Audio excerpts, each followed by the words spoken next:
Praise the lord. July 16వ తేదీ 2024. ఈరోజు దేవుని వాక్యం.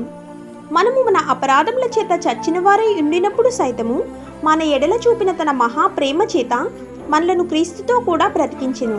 ఎఫెసీయులకు రాసిన పత్రిక 2వ అధ్యాయం 4వ వచనం. ప్రియమైన సహోదరి సహోదరులారా, మనం ఆత్మీయంగా పాపంలో చనిపోయినప్పుడు, దేవునికి పూర్తిగా దూరమై లోకంలో ఏమాత్రం నిరీక్షణ లేనప్పుడు దేవుడు తనను తాను ప్రవేశం చేసుకున్నాడు. క్రీస్తునందు విశ్వాసం ఉంచుట ద్వారా ఆయన మనకు కొత్త జీవితాన్ని ఇచ్చాడు, మనలను బ్రతికించాడు.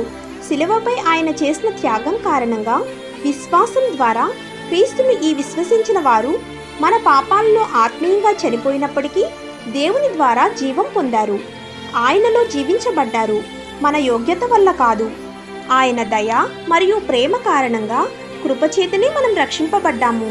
తద్వారా ఆయన ప్రాయశ్చిత్త మరణం మరియు పునరుత్థానం ద్వారా మనం కూడా ఆయనతో కలిసి జీవించగలము.